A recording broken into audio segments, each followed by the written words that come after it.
E uma outra causa que pode se associar com a ausência de óvulos no dia da coleta é a síndrome do folículo vazio. O que é isso?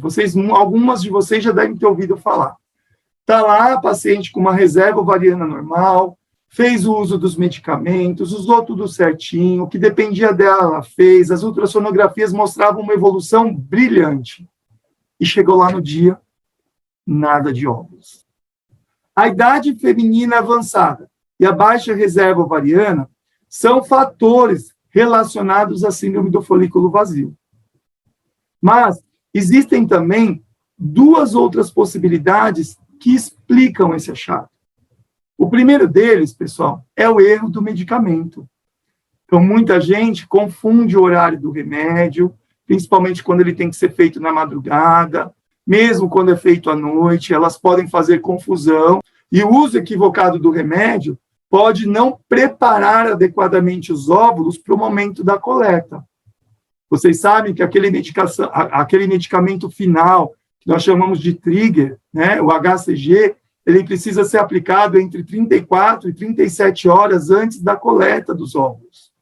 E quando a gente faz a coleta próximo das 34 horas ou menos, ou quando a mulher utilizou o medicamento fora do horário estabelecido, a gente tem mais risco de ter a síndrome do folículo vazio. O outro fator relacionado a esse achado é uma alteração no metabolismo do HCG, desse trigger, em algumas mulheres. A ciência não consegue explicar para a gente muito bem, mas algumas mulheres têm um metabolismo mais lento desse HCG. Bom, e quando a gente recebe esse diagnóstico da síndrome do folículo vazio, o que nós utilizamos de estratégia para um próximo ciclo?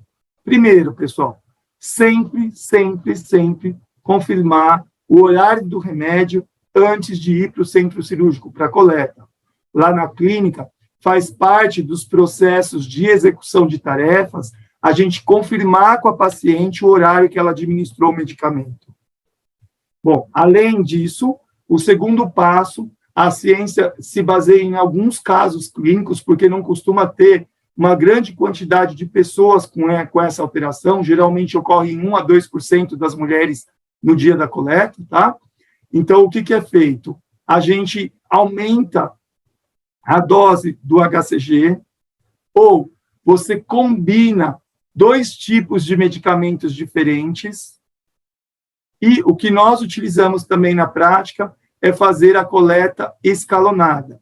O que é isso? A mulher vai para a coleta de óvulos, funciona um ovário, espera o laboratório avaliar se veio o óvulo, se veio o óvulo, você funciona o segundo ovário.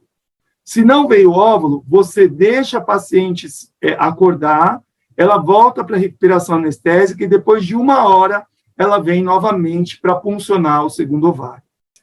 E para exemplificar isso, eu me recordo de um casal, ela nutricionista, ele médico ortopedista, jovem, 32 anos, síndrome do ovário policístico, teve uma resposta espetacular, previsão de 18 óvulos, e quando nós fomos ver, nada de óvulo. Uma frustração muito grande, porque ela estava com desconforto, ela não chegou a ter a síndrome do hiperestímulo, mas estava com os ovários aumentados de volume, tinha um pouquinho de líquido, e aquilo trazia muito desconforto, foi uma frustração muito grande, mas o casal usou da resiliência e acreditou que eles poderiam ter um cenário diferente, e aí ela foi para uma nova estimulação, a gente usou uma dose adicional do HCG, fizemos a estratégia da punção escalonada, e ela teve, então, 12 óvulos, 7 blastocistos, emplacou na primeira transferência. O que fica deste caso, pessoal, é que eles sofreram, eles choraram, ela estava sentindo no corpo e também na mente o peso da frustração da fertilização in vitro. E o casal se permitiu sofrer, se permitiu ter ali o seu momento de introspecção e de reclusão. Mas rapidamente, depois de umas 2, 3 semanas, eles pediram um retorno. E eles começaram, ao invés de focar no problema, olhar para a solução.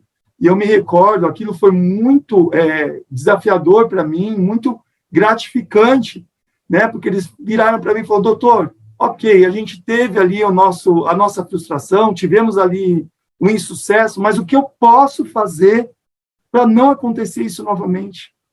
E aí foi quando a gente sentou e revisou as estratégias e teve a nossa evolução.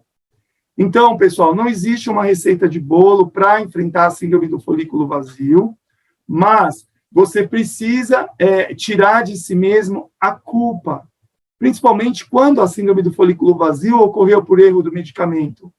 Erro de medicação, eu já vi com pessoas da área da saúde, médicos, enfermeiros, fisioterapeutas, esposas de médico, todo mundo, na hora que está vivenciando o processo, tem um abalo emocional, tem uma alteração do equilíbrio habitual. Então, não se penitencie, seja mais compassivo com você mesmo. E mesmo que você tenha tido a síndrome do folículo vazio por algo que não está no seu controle, é um motivo adicional para você não ficar se julgando, não ficar se martirizando, e não ficar olhando para o problema, e sim ficar olhando para a solução.